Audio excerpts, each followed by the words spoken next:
Jeff, Zach, thanks for joining me. Hey, Steve. Good to see you.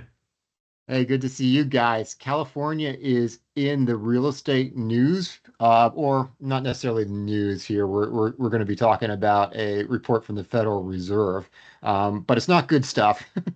Um, they're showing that an increase in fire risk is having a negative impact on property values in California that are near areas identified with that fire risk. And not just that, but as the state tries to put more property in areas such as that, it has a negative impact on housing, maybe a little bit of a warning for people looking to invest in California about calculating in the issue of fire risk. And the report also goes to take a look at how it actually is pretty difficult to use insurance to mitigate that market impact.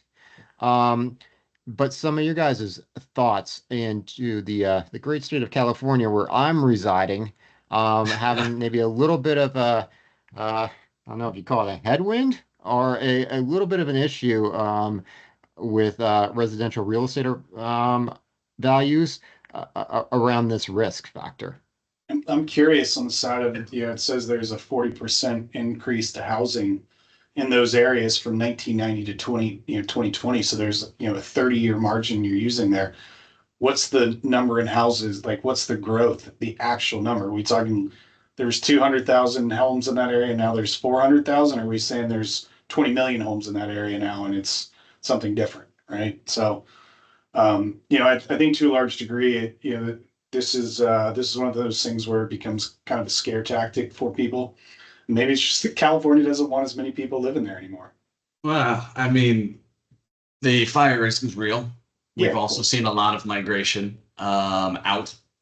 High state taxes, restrictive policies. You have environmental factors that make you feel unsafe. Your insurance rates. I mean, how do you insure for the fire risk? A lot of carriers have stopped writing insurance in California for this specific reason, and the ones that are there, the insurance is so astronomical, it's not really affordable for everyday folks. Um, I honestly, I don't know. It seems like it is a scare tactic, but it seems like there's some meat behind it where it's not looking good in the residential side. If anything, you potentially have a falling prices at some point because you're going to just try and convince people that they want to come in that aren't going to want to be there or can't afford to be there. And so I don't know how you mitigate that. Well, I think the other side you got to consider is the demographic living out there, right? Like, to a large degree, people today are younger, want to be in a more urban area as opposed to being out in the middle of nowhere. That doesn't mean everybody, but and some of those people may be having to choose between whether or not they can actually afford their insurance or their pharmaceutical requirements, right? And so you have a lot of risk that's related to it. And there's probably no real right way or right comment per se. It's just it's a struggle, and people are going to have to figure out what to do with it themselves personally.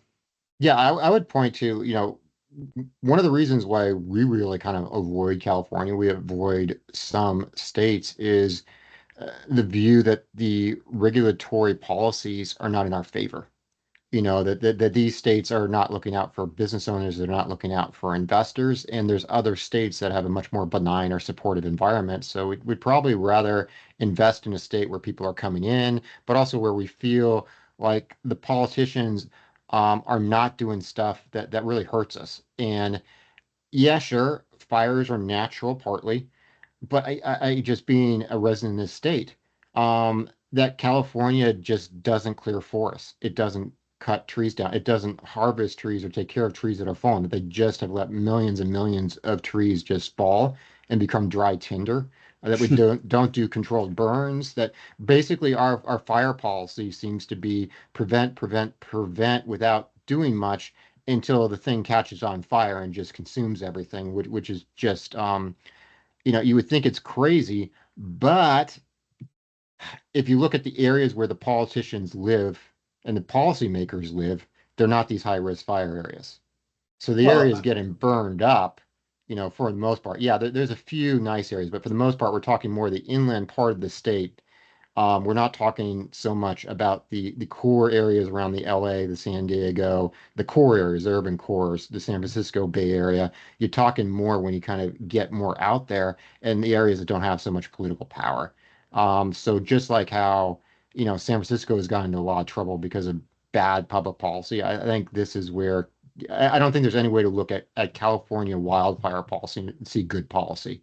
And I Right. think it's just another facet where policymakers have an impact. And if you have policymakers that are doing things that are more prone to detract from value, maybe you should be investing somewhere else. It's fair. It's fair. I was gonna add to it. I think to a large degree, these fires have been prevalent forever. We didn't, it's not like this is just some sort of new thing that just sparked We up. didn't start the fire. Yeah, we didn't start the fire, sure. But it's not like, I mean, look, trees have been falling for thousands of years and become tender for thousands of years. That hasn't changed. There's just more people, right? And that's kind of the reality. It just, it stinks that it's happening. But to be fair, nobody's ever really done anything about the problem. And what can you do? You can't clear every tree. Yeah, I'm forgetting the name of the town. Forgive me for it, but in California that did pretty much burn down and had a pretty significant loss of life and whatever. This came back happened a little while, but they had known about the risk for quite a while. They hadn't really done anything to mitigate it. There was, I think, something like one road that was pretty much one access road to get in and out. I mean, they had known for years that this was really a disaster just waiting to happen and on a policy front, nothing was done to fix it. And unfortunately, I don't being a resident here, I don't see California politicians getting any better as far as creating a better climate for real estate investing. And until we do, I'm more inclined to look at states, look at regions, look at areas where policy is more conducive to investing. Yeah, I agree. Okay. Hey, thanks for the insight, guys. If you enjoyed the video, give us a thumbs up. Subscribe if you haven't. Visit our website, selectfincap.com. Subscribe to our newsletter to get an exclusive look at real estate investment opportunities in the commercial space. Thanks a lot. Thanks, Thanks, Steve. Steve.